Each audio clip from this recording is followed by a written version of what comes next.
ನಮಸ್ಕಾರ ವೀಕ್ಷಕರೇ. ನಮ್ಮ ಕರ್ನಾಟಕದಲ್ಲಿ ಕೆಪಿಎಸ್ಸಿ ಹಾಗೂ ಕೆಇಎಗಳು ಹಲವಾರು ಪರೀಕ್ಷೆಗಳನ್ನು ಹಮ್ಮಿಕೊಳ್ತವೆ. ಅವುಗಳಲ್ಲಿ SDA, FDA, PC, PSI, KS, PDO ಮುಂತಾದ ಎಕ್ಸಾಮ್ಗಳು ನಡೆಸುತ್ತೆ. ಅದರಲ್ಲಿ ಹಲವಾರು ಇತಿಹಾಸಕ್ಕೆ ಸಂಬಂಧಿಸಿರೋ ಪ್ರಶ್ನೆಗಳನ್ನು ಕೇಳಿರ್ತಾರೆ. ಇತಿಹಾಸಕ್ಕೆ ಸಂಬಂಧಿಸಿರೋ ಕೆಲವು ಇಂಪಾರ್ಟೆಂಟ್ ವಿಷಯಗಳನ್ನ ನೋಡ್ತಾ ಹೋಗೋಣ ಬನ್ನಿ. ಪ್ರಾಚೀನ ಭಾರತದ ಇತಿಹಾಸ, ಭೌಗೋಳಿಕ ಲಕ್ಷಣಗಳನ್ನು ನೋಡ್ತಾ ಹೋಗೋಣ. ಭಾರತದ ಭೌಗೋಳಿಕ ಲಕ್ಷಣ ತುಂಬ ವಿಶಿಷ್ಟವಾದದ್ದು. ನಮ್ಮ ಭಾರತ ಏಷ್ಯಾ ಖಂಡದಲ್ಲಿದೆ. ಇದು ಮೊದಲು ಹೀಗಿರಲಿಲ್ಲ.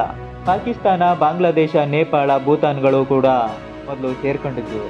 ಇದು ಒಂದು ಉಪಖಂಡವಾಗಿದೆ. ಭೂಮಧ್ಯ ರೇಖೆಯ ಉತ್ತರಕ್ಕೆ ಚಾಚಿಕೊಂಡಿದೆ. ಭಾರತದ ದಕ್ಷಿಣ ತುದಿಯಲ್ಲಿ ಹಿಂದೂ ಮಹಾಸಾಗರ ಆವರಿಸಿಕೊಂಡಿದೆ.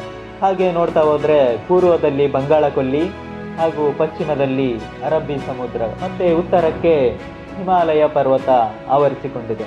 ಇಂದಿನ ಭಾರತದ ಒಟ್ಟು ವಿಸ್ತೀರ್ಣ 32,87,263 ಚದರ ಕಿಲೋಮೀಟರ್. ಪೂರ್ವದಲ್ಲಿ ಅಂಡಮಾನ್ ಮತ್ತು ನಿಕೋಬಾರ್ ದ್ವೀಪಗಳು ಹಾಗೂ ಪಶ್ಚಿಮಕ್ಕೆ ಲಕ್ಷದ್ವೀಪಗಳು ಕೂಡ ಸೇರ್ಕೊಂಡಿವೆ.